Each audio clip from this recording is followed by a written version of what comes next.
You saw that we pulled $40 million from the state of California because they were refusing to comply with our English proficiency language requirements. We're getting information from state troopers in the state of California that Gavin Newsom has specifically told them, don't comply with this requirement from the Department of Transportation. On New Year's Eve, while most Americans were planning parties and countdowns, Transportation Secretary Sean Duffy posted something on social media that turned a policy dispute into a national crisis. The message was blunt. Gavin Newsom is lying. 4 words that kicked off 2026 with a federal-state confrontation that could reshape American trucking forever. The issue is 17,000 commercial driver's licenses issued by California to drivers the federal government says should never have been approved. The deadline to revoke those licenses is January 5th. That's this Sunday. And the stakes are $160 million in federal highway funding, thousands of jobs, and a question that's been building for months. Who controls big rig safety in America? This fight didn't start on Twitter. It started on Interstate 10 near Ontario, California, on October 21st, 2025. A semi-truck slammed into stopped traffic during rush hour, triggering a chain reaction collision and fire. 3 people were killed, including a Pomona High School basketball coach and his wife. Several others were injured. Multiple vehicles were destroyed. The driver was Jashanpreet Singh, a 20-year-old asylum seeker who had been issued a non-domiciled commercial driver's license by California just 5 months earlier, in June 2025. A non-domiciled CDL is different from a regular commercial license. It's designed for people who don't have permanent legal residency in the United States, but are authorized to work here temporarily. California is one of several states that issues these licenses. The federal government has specific rules about who qualifies, and those rules have been debated for years. But after the October crash, that debate stopped being theoretical.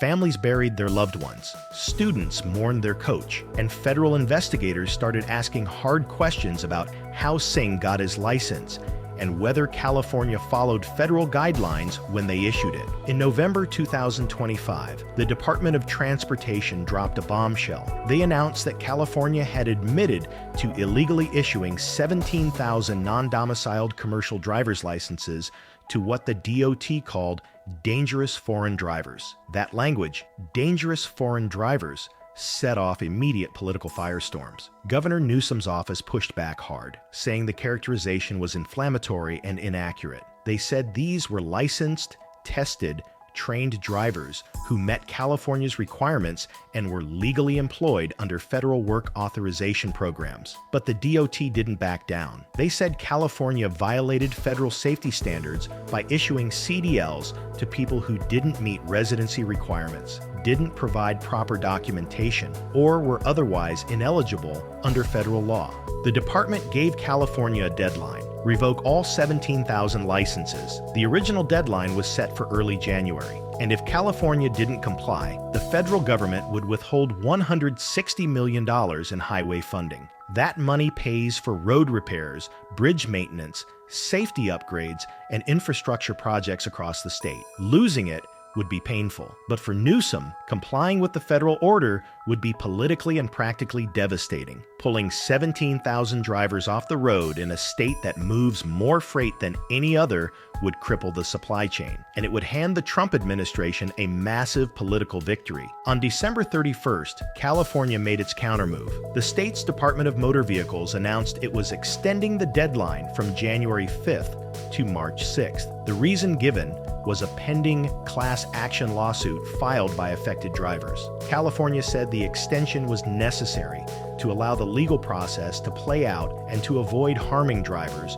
who were caught in a policy dispute they didn't create. The announcement was carefully worded. California didn't say it was refusing to comply. It said it was delaying compliance to protect due process. But to Sean Duffy and the Department of Transportation, that distinction didn't matter. An extension without federal approval was still defiance. And Duffy made sure everyone knew it. Hours after California's announcement, Sean Duffy took to X, formerly Twitter, and posted his response. Gavin Newsom is lying. The deadline to revoke illegally issued, unvetted foreign trucker licenses is still January 5th. California does not have an extension to keep breaking the law. The post went viral immediately. Supporters praised Duffy for holding California accountable. Critics accused him of politicizing a complex issue and putting drivers' livelihoods at risk. But Duffy wasn't done. He followed up by reiterating the $160 million funding threat and making clear that the federal government would not negotiate on the deadline. January 5th was the line. Cross it, and California would face immediate financial consequences.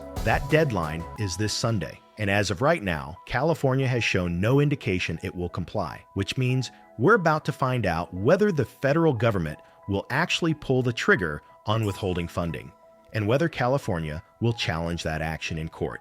Here's where this gets legally messy. The Constitution gives states broad authority to regulate driver licensing within their borders. That includes commercial licenses. States set the testing standards, the training requirements, and the approval process. But the federal government controls interstate commerce, and commercial trucking is the backbone of interstate commerce. A truck that gets a CDL in California can drive through Nevada, Arizona, Utah, and Colorado in a single shift. If that truck is involved in a crash in any of those states, federal officials argue that California's licensing decisions have national consequences. The Department of Transportation points to the Federal Motor Carrier Safety Regulations, which set minimum standards for CDL eligibility. Those regulations require proof of lawful presence in the United States.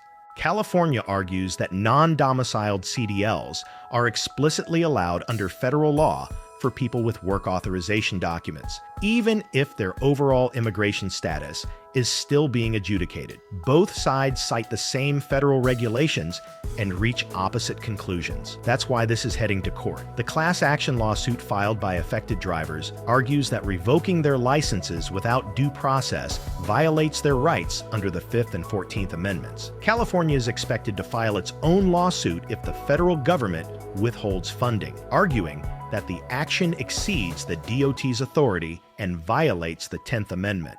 And multiple state attorneys general are already signaling they want the Supreme Court to settle this issue once and for all.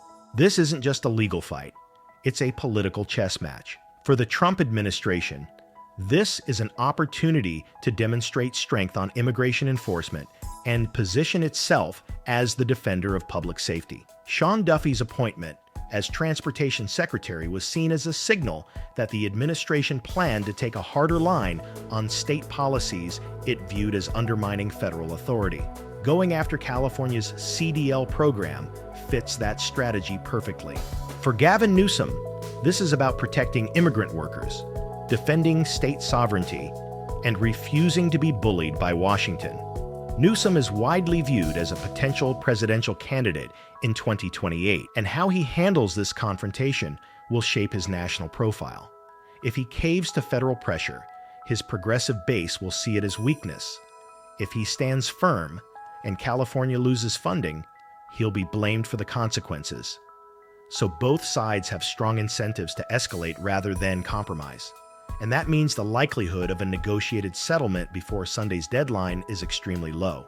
While politicians fight, the trucking industry is watching nervously. California is the largest freight market in the country. The ports of Los Angeles and Long Beach handle more container traffic than any other ports in America. Warehouses across the Inland Empire depend on constant truck traffic to move goods. Pulling 17,000 drivers off the road, even temporarily, would create immediate supply chain disruptions. Some industry analysts say the impact would be felt within days. Retail stores would see delayed shipments. Manufacturers would face parts shortages. Food distributors would struggle to meet delivery schedules. Others argue the impact is being exaggerated. They point out that not all 17,000 license holders are actively driving. Some may have left the industry, some may have moved out of state, some may have already obtained different documentation.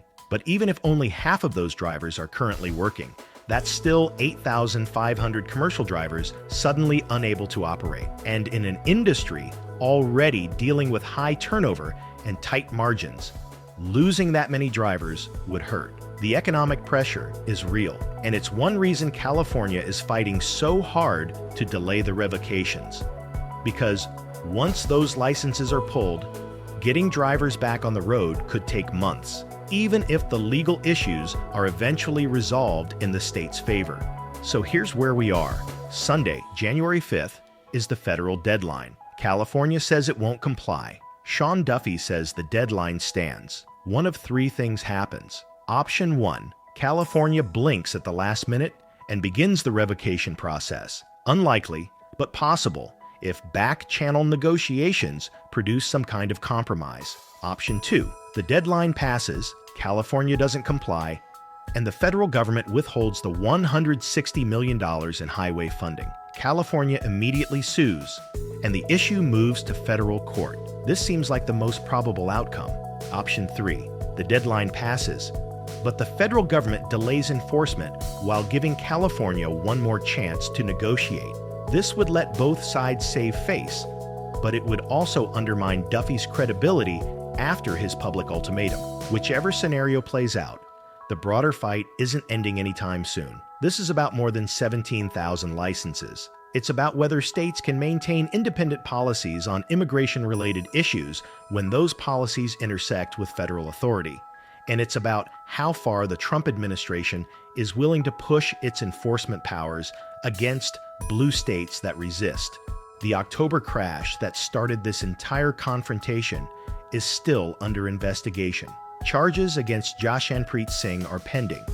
The toxicology report came back clean, meaning he wasn't impaired. The focus of the case has shifted to speed, recklessness, and whether he was properly trained to handle the vehicle. But the crash became a political symbol before the investigation was complete. And that's the problem with using tragedy to justify policy. The facts get lost, the nuance disappears, and the people affected by those policies, whether they're victims' families or working drivers, become props in someone else's fight. The real question isn't whether California or the federal government wins this round.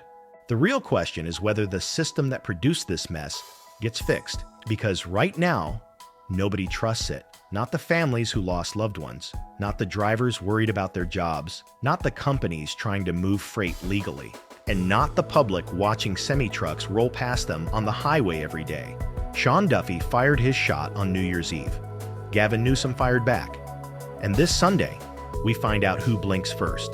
The $160 million is real. The 17,000 licenses are real. The supply chain risk is real.